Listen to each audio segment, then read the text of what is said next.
now. So let me just go find the agenda so we can follow it. Okay. So it says summarize how the model works. So basically, just like what let's see, Laren said. Sorry, I'm finding all the documents here. Yeah, so I have here that this model is a series of stages, right? That happen over time as opposed to overnight, you know? So it takes time for these to happen, like we were saying. And the stages are pre-contemplation, contemplation, preparation, action, maintenance, and termination. So it says here to discuss the processes and how they relate to each stage model. Oh, so each stage model has processes as well. So we can start, if you want, just explaining the stages and then follow with the processes. So I can start with pre-contemplation. So like Laren said at the beginning, so this is the stage where people are sometimes not even aware that they have a problem.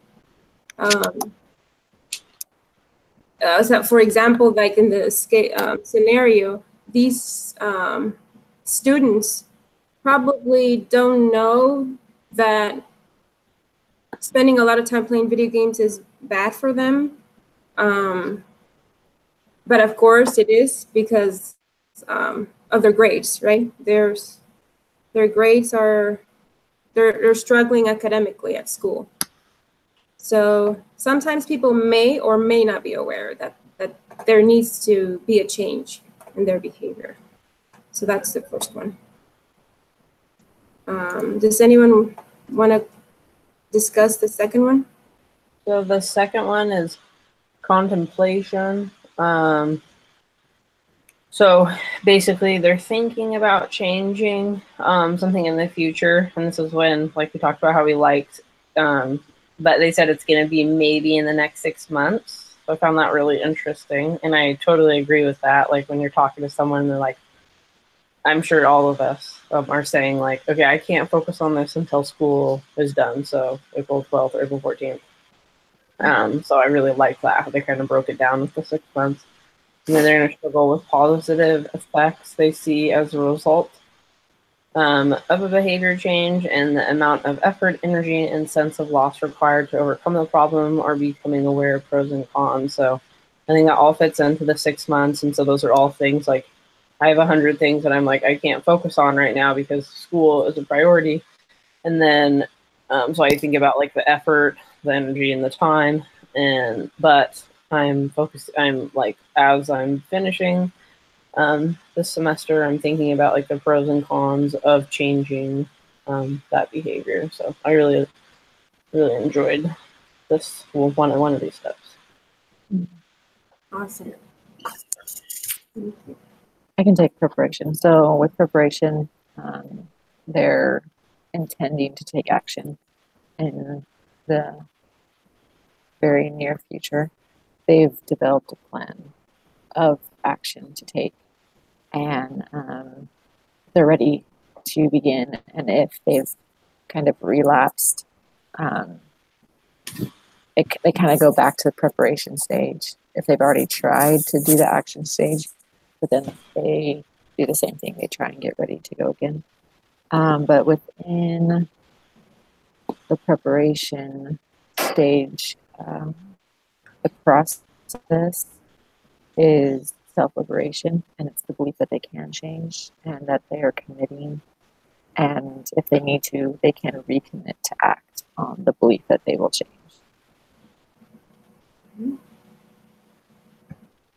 Yes, thank you. I can do One action. of the things that caught my attention was that under this stage, the biggest determinant is preparation rather than motivation, because the more prepared you are, the more likely you are to reach your goals. You know? So they probably go hand in hand, you know, preparation and motivation, because if you don't really want to change, you're not going to. So,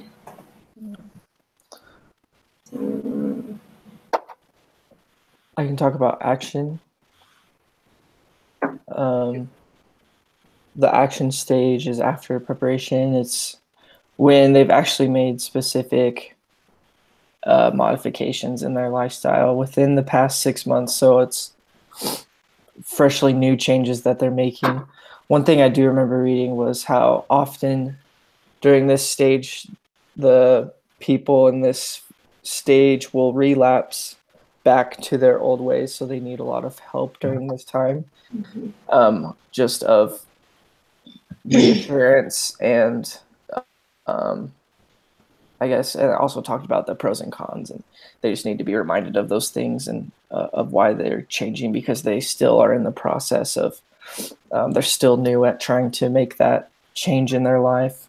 And so it just takes a while for them to get out of this action stage. But once they do start making these changes, it becomes easier for them, obviously. yeah, this is obviously the most challenging one. They're actually finally taking action. Yeah. Hence the action stage. It's probably the longest one, Yeah. depending on like how many times they relapse or things like that. Right. Kind of building I don't that know. new habit. I don't know if you know. I guess I have a question. If they relapse, are they considered starting over in the action stage? I'm assuming they are, but I don't know if there's like a fine cut line of 0 to 6 months of making the change. Yeah, that's a good It's point. considered the action stage, but like, what if someone's at, they're 5 months not smoking or something, and then they accidentally go and they're around a group of people that start smoking, and they decide to, have a few cigarettes or something, and then are they considered? Doesn't that just put them in what you said, like the bullet of the relapse, but it's not really, like, it doesn't take us out, right? It says, I just have this little notes from the chapter reading, and it says only total abstinence counts as action. So if they relapse, then I guess it kicks them out completely. Kicks them out and puts them back in the preparation stage. Wow. Oh, well, I'm glad you caught that, because I was just going to say, I'm pretty sure I didn't catch that, but I definitely, I'm reading. Because I read in the next stage maintenance, it talks about how there's less tempted to relapse during this phase. But I mean, I guess it's still possible after 6 months for someone to relapse. But I was just wondering. I was curious about that. So thank you. I think maintenance is probably the longest one, because maintenance is the rest of their lives. That's true. So while they're in action, they're trying to change it, and they probably will go back to the first part and start over a couple times, because it's hard when you're dealing with addiction and everything else. But then when you get to maintenance, your work is to prevent relapse. So you're not, while you're in maintenance, you're not going to relapse. You're less tempted to relapse because you're more confident that you can get through it. And you can manage that change for 6 months or longer, and that puts you into maintenance. And you have more work to do during the maintenance part, because you've integrated it into your life. So then it's just part of how you live. And I don't know if you watched the video, but I thought it was very interesting. It was the video by the person who developed this model. And he was saying that the maintenance stage lasts about 5 years. Just like, when you have cancer, and if you're cancer-free for 5 years, then most likely That's true. that you're not going to have it anytime soon. So maintenance, they kind of put like, They put a cap on it. I didn't know that. yeah, like a 5-year period. Wait, so what? I don't. So then, once that 5 years is over, that just means it's like completely imprinted in you. Well, So- then they say that the next stage would be termination when you're done. You know, when you're done, Yeah. when you're no longer tempted to do a specific behavior, an unhealthy behavior, or the addictive behavior. So that's what he was saying. So it's about a 5-year period for maintenance. Hmm. And then Sydney, would you I like? think that would be I'm sorry. I think that would depend on what it is that you're changing your behavior towards. Because in my job, I work with people.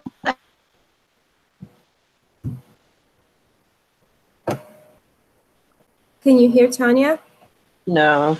What's going on with them. So if they're going to the doctors and they're getting medications and they're going to their counseling appointments and all that kind of stuff for people with mental illnesses, and people with addictions are changing their behaviors and changing the friends that they hang out with, and they're changing their patterns of where they go to get their groceries or whatever else to avoid triggers. And then once they get into that maintenance, some people that I've worked with have been in that maintenance and they haven't. Oh, and in the action, some people that use, they use again, and then they start over in their programs again. And then when they get to the maintenance part, a lot of these people are in maintenance forever because their addiction was so strong that they always have that craving. And it always comes back a little bit. Well, that's what I was gonna say. The other thing is like, yeah, like termination of it, like, but I don't feel like to ever master anything, you ever stop. Like we learned that in the gospel. Like, how many of us have read the Book of Mormon over and over again, but we're never supposed to stop. And so, I don't feel like the termination you'd ever completely stop a habit. Like you think about all the other habits you have, not even gospel related, and anything that you truly are a master at, you're gonna be doing it once to 3 to 5 times a week, I would say, to be the true master of that. So I don't really agree with the termination, but that's my opinion. It talked about termination often isn't even what was it? It wasn't even like a stage available for most, because the criteria is like too strict to, because it basically means they never had the bad behavior in the first place. So it's like not even there, like you were talking about with this nagging thing in the back of their head, like I'm craving this addiction, or I really could use. So it was I think it gave some examples like that, such as I'm just like looking at stuff like that. So the bullet point of it, sorry, I keep cutting you off, and it just says like implies total confidence that relapse will not occur in any high risk situations, and there's no temptations to return. And then like, yeah, that's great. But I think like a true implementation of anything is to be aware, like it never ends. But then I can understand how that would be like kind of depressing to some people. I don't know. I just like always think back on the gospel terms, and I'm like, for us, we understand like this life is going to end. We're just being tried right now, and so we're like, yeah, we might have a temptation until the day we die, until Judgment Day, I guess. But I'm like, some people, if we say this, like this is just going to be part of your life. Like you have to implement these. I guess it would be like it would put them back into the pre-contemplation stage of like, oh, this is going to be too much effort. Like I'm never going to be able to hang out with these people. And it also could mean that like termination of the model or the program or the intervention that they're using, because even when you're in the maintenance stage, you're still following all of the rules or whatever of the intervention, but the termination of the intervention means that, okay, they have graduated from this because they will not relapse. Does that make Yeah, sense? I guess that's like a better way to look at it, huh? It's kind of like you stop holding Because it's true, you can't go back to your old ways. You can't terminate the new behavior that you've learned or you've grown and developed, you know, the healthy behavior. You can't go back to the unhealthy behavior, but maybe you're just terminating the actual intervention that you've been working through. Cool, yeah, I like that. Good point. Yeah, I like that. Thank you. So I guess we're done with the stages. Unless anyone else has anything else to say on this. So we can go ahead and start with the process of change.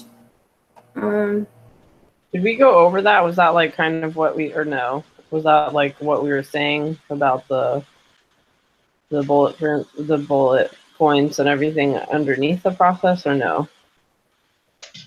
Well, the processes they kind of go hand in hand, I guess, but it's like, for example, for the process for pre-contemplation to contemplation, we have consciousness. The bridges. Yeah, the bridges, the consciousness racing, dramatic relief, environmental reevaluation. Yes, you're right. I forgot about that. I was like, thank you. So let me. Where is that? Oh, let's go to the textbook. Okay, so there's 10 of them. So for consciousness racing, it says that it involves increased awareness about the causes. I guess we should have touched on those as we were going along. But it says increased awareness about the causes, consequences, and cures for a particular problem behavior. Interventions that can increase awareness include feedback, confrontations, interpretations, bibliotherapy, and media campaigns. Lydia, what page is that on? I'm trying to find it right now. That's on page 5 of the textbook, where it says processes of change. Okay, thank you. You're welcome. Okay, does anyone want to read the dramatic relief? Yeah, I could. Dramatic relief initially produces increased emotional experiences, followed by reduced effect or anticipated relief if appropriate action is taken. Role-playing, grieving, personal testimonies, health risk feedback, and media campaigns are examples of techniques that can move people emotionally. So these things can give us an idea of the project, the application project that we need to complete. We also need to pick the interventions that we need, or the interventions that we're going to use to correct that behavior. So the role playing, expressing the testimonies, and using the media could be some examples, right, of interventions that we could use. Yeah. Yeah. I'll do self-reevaluation. This is cognitive and affective assessments of one's self-image with and without an unhealthy behavior, such as one's image as a couch potato and an active person. Values, clarification, healthy role models, imaginary imagery, and techniques that can be move people evaluatively. So these 3 processes go from the right? Pre-contemplation to contemplation. Yeah. Yep. So those were like the processes that move from someone's unawareness or not as educated on something to, oh wait, I might need to change this. and they actually start to think about what they might need to do. Yeah, that's right. Those three. And then I think each of the other stages have their own process. Yeah, between action and maintenance, there's quite a few, but Yeah. I can do the next one for environmental evaluation. It combines both affective and cognitive assessments of how the presence or absence of a personal behavior affects one's social environment, such as the impact of one's smoking on others. It can also include awareness that one can serve as a positive or negative role model for others. Empathy training, documentaries, testimonials, and family interventions can lead to such reassessments. actually, this is I heard on the radio today that she's a radio host, and her family, they had all smoked for a really long time, but when she got married, they all decided to quit. Well, years down the road, her sister kind of started again, but the radio host says whenever she visits her sister, she will engage in social smoking, I guess. But then when she's not with her sister, she doesn't. And so I thought that was really interesting how how much your environment does play a part in your healthy or unhealthy behaviors. Well, and she has to be like really like what is it? I don't know. Like her mind has to be really strong to be able for when she's done to quit after that. It's kind of funny because she knows, because she was talking about it. She's like, "Oh, I know that whenever I visit my sister, if she comes and visits me, we engage in social smoking. But when she's not around, I don't smoke." And I'm like, "Okay, don't you think like you could change that, you know?" But obviously, some people don't see it as an unhealthy behavior that they're engaging in. So Maybe she might think that because she does it once in a while, that it might not affect her health. You know? yeah, maybe that's true. Yeah. Self-liberation is both the belief that one can change and the commitment and recommitment to act on that belief. New Year's resolutions, public testimonies, and multiple rather than single choices can enhance what the public calls willpower.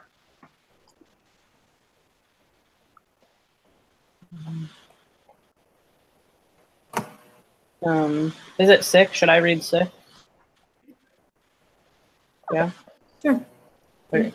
So social liberation requires an increase in social opportunities or alternatives, especially for people who are relatively deprived or oppressed.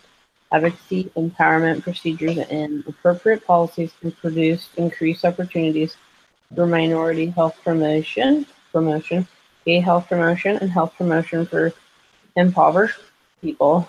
These same procedures can be used to help all people change, as in this case with smoke-free zones, salad bars in school lunchrooms, and easy access to condoms and other contraceptives.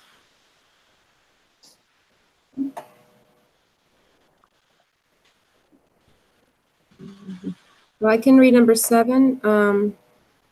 Counter conditioning requires learning healthier behaviors that can substitute for problem behaviors. Relaxation, assertion, desensitization, nicotine replacement, and positive self-statements are strategies for safer substitute. So that one's pretty much trying to find something.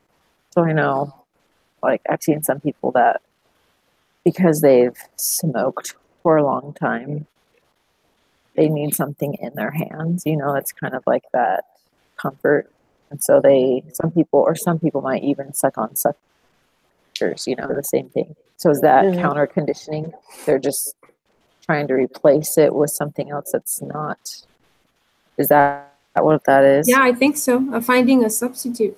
And you know, I know a lot of people who used to drink coffee before they were members of the church. But then when they got baptized, they still, well, they didn't want to break the word of wisdom, so they found a substitute for drinking coffee. And so they buy this drink that smells like coffee to me, but I guess it doesn't. It's made out of grains, I guess. And so they found a substitute behavior for an unhealthy one, I guess. So That's interesting. I guess it's a good thing. I don't know. You know, maybe it helps them cope. Yeah. I can do stimulus control. It removes cues for unhealthy habits and adds prompts for healthier alternatives. Avoidance, environmental re-engineering, and self-help groups can avoid stimuli that support change and reduce risk for relapse. Is that kind of like, I don't know if this is a good example, but is that kind of like AA groups? Like it says self-help groups. Is that kind of an example or not? Like Alcoholics Anonymous? Yeah, I It is. feel like that would be one of the self-help groups. And then like avoidance, environmental re-engineering, obviously they probably shouldn't go to bars anymore if it was. For sure, yeah. I think it would be stuff like that, so yeah. Okay. The next one is contingency management. Provides consequences for taking steps in a particular direction. Although contingency management can include the use of punishment, we found that self-changers rely on reward much more than punishment. Reinforcements are emphasized since a philosophy of the stage model is to work in harmony with how people change naturally. Contingency contracts, overt and covert reinforcements, incentives, and group recognition are procedures for increasing reinforcement and the probability that healthier responses will be repeated. Helping relationships combine caring, trust, openness, and acceptance, as well as support for healthy behavior change, rapport building, therapeutic alliances, counselor calls, and buddy systems can be sources of social support. I've noticed that social support is very helpful when you're trying to make a change. And when somebody, it's not like somebody saying, no, I'm not going to support you in that because I don't believe it. But when somebody doesn't like verbally say, oh, that's awesome, you're doing a great job, it's harder. You kind of need some like a little bit more validation, I guess, sometimes. And it's a little harder when you don't have that. I was kind of looking at that as like getting involved with, well, no, I guess you're right. Yeah, because that kind of goes back to more self-help groups. Cause, yeah, I was like, if you want real change, I really feel like you have to change your social group. Especially if your social group is the reason why you're doing it. Yeah. Yeah. And it's like you have to, and it's like your family, if you're trying to like implement like a new healthy lifestyle, you're not going to like not talk to your family anymore. So you need to have like that social group that can support you and you talk to them about it. So those things can really change. I think that insurance companies and other things are realizing that people need support to make behavior changes.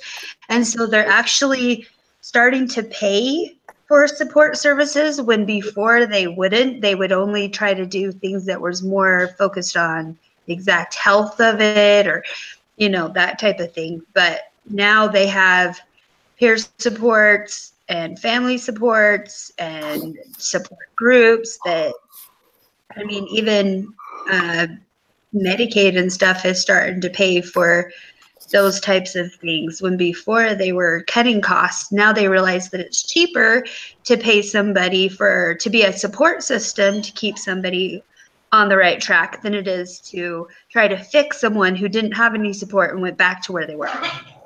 So interesting.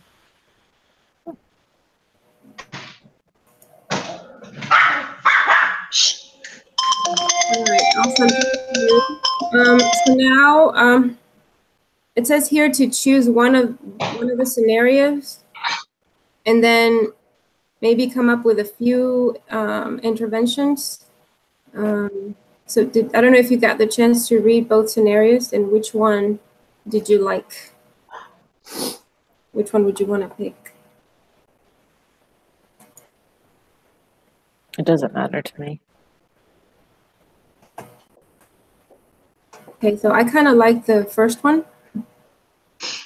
It says, you're a health educator on the BYU Idaho campus working with a group of young men who are spending in excess of 16 to 20 hours per week playing violent video games.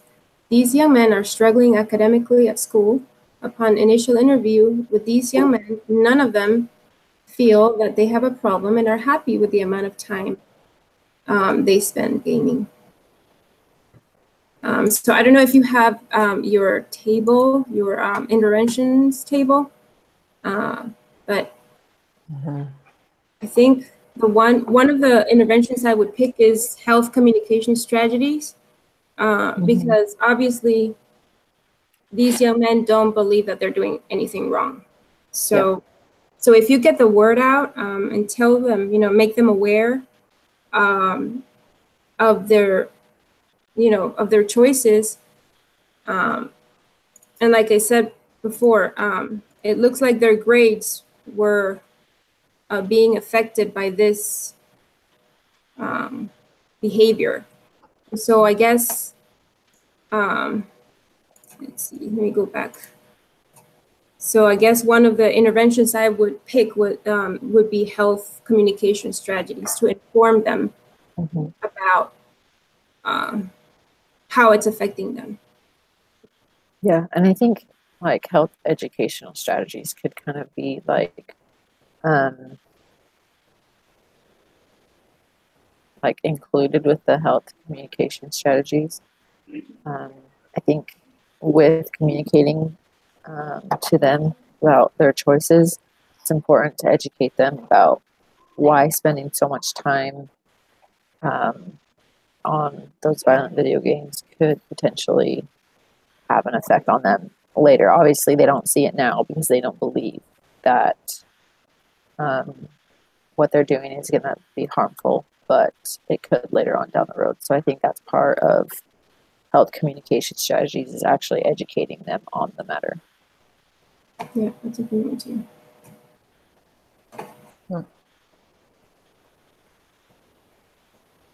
Does anyone else have an intervention? And then we can just wrap it up.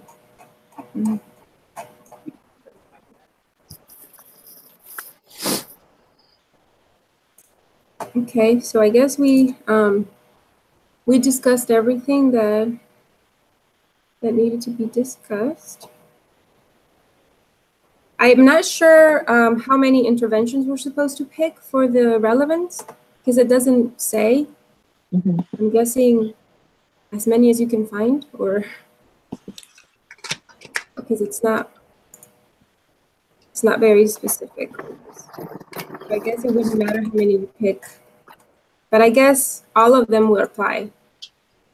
Yeah, I think a lot of them would, because with like the preparation stage, you might want to kind of incorporate behavior modification activities. So you're like prepping them with things that they could do in order to change their behavior. I think there's a lot of different interventions that you can use within this model, because obviously moving from one stage to the next might require something different. Yeah.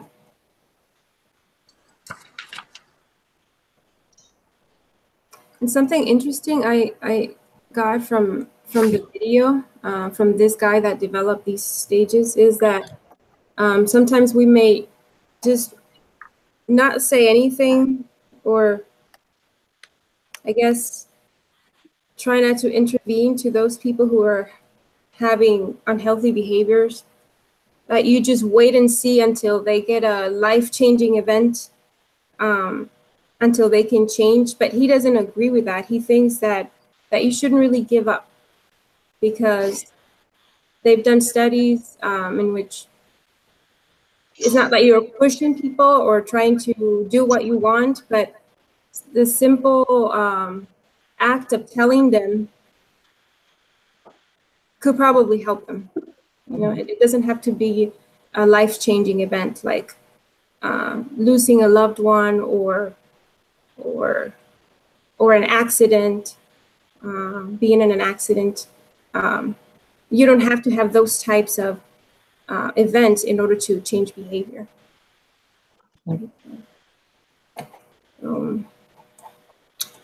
So I guess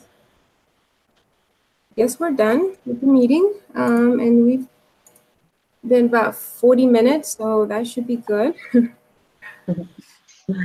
Good. Thank you. All right. Yeah, thank you. Thank you. Thank you. Have a great day. You too. Bye. Bye. Bye.